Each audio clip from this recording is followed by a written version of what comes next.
I think singing Malibu. She's singing Malibu, yeah. And it was just, iconic. Yeah, and it was just, I remember being at home, like kind of not being a cool person at all and being like, wow, she's really cool. Hi, this is Jason P. Frank. Welcome to the Vulture Spot at Sundance. I'm here with the directors and producer of Anti-Heroine. For the people who aren't in Park City, could you just give a quick rundown about what your movie is? Yes, it is a feature documentary about Courtney Love, her life, her music, and her sort of comeback record that she's been writing. I wonder for all of you, do you remember the first time you heard a whole song? But do you know Top of the Pops? Yes, yeah, I so do Top know. of the Pops, like British institution. I think it was was it on a Tuesday night? Anyway, it was something you watched every week to just like know what was happening. And they run down the top charts. Yeah. Yeah, exactly. And then they have like the new, and I just remember, and she's in a yellow top. And she's singing. I think singing Malibu. She's singing Malibu, yeah. And it was that just, was iconic. Yeah, and it was just, I remember being at home, like kind of not being a cool person at all and being like, wow, she's really cool.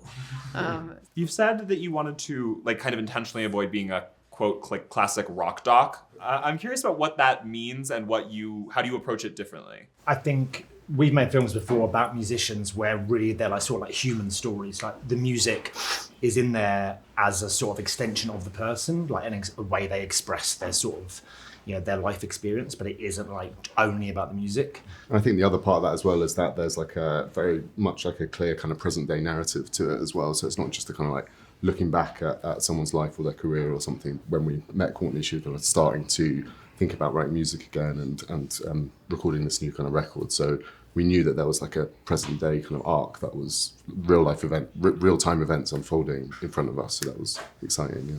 Julia, could you tell the story of how this project came to be, how it came to you, and how it got developed?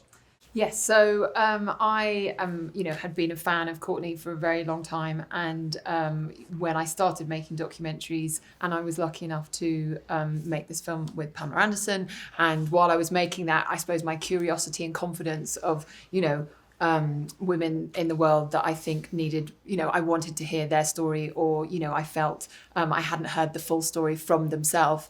And so I actually cold emailed her manager, not expecting a reply. And obviously I had like credits, and I probably took 3 or 4 hours to write an email that you could read in 10 seconds. What was it about Courtney before you wrote that email? What did you see within her that you felt needed more explanation? I just wanted her version. I just felt like everything was something a pundit had written or something, it always seemed to be a third-hand commentary. And yeah, she was just, it felt like we need to hear from her.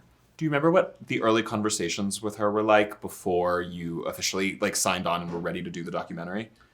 Just loads of listening of like what actually had happened in her life, because obviously I'd read so much and watched so much, but actually when you meet someone and they want to tell you, what they've been through, what they think, what, past, present, future, you just do a lot of listening. For people who know who Courtney is, but maybe she's on their periphery or maybe they haven't fully explored her catalog, what do you think that they will learn, like take away from this movie? What will they learn about her? I think one of the first things, like when Ed and I went to meet her for the first time, the first thing you really are struck by is like how much of an artist she is. And actually when you hang out with her, she's knows everything about like film. She's always talking about art. She's this complete like culture vulture, and get to see a different side of Courtney that is much more like a complete kind of artist, and you'll get to see all sides of her. Flip side of that, what do you think her fans who like have loved her for so long will get out of this documentary?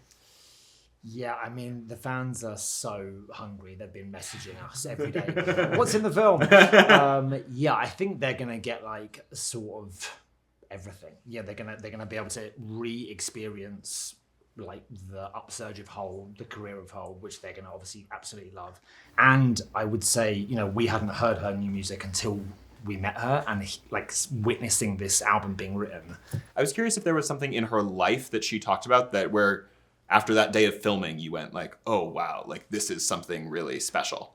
She talked a lot with us about the fact that when she was younger, her sort of like voice, you know, her like scream sing, as she describes it. Oh, so her literal voice, not like the... Yeah. Sorry, as in like her singing voice on Yeah. stage. I think when she found her place on stage, she was like, oh wow, there's a place where like my huge personality can sort of be housed and celebrated.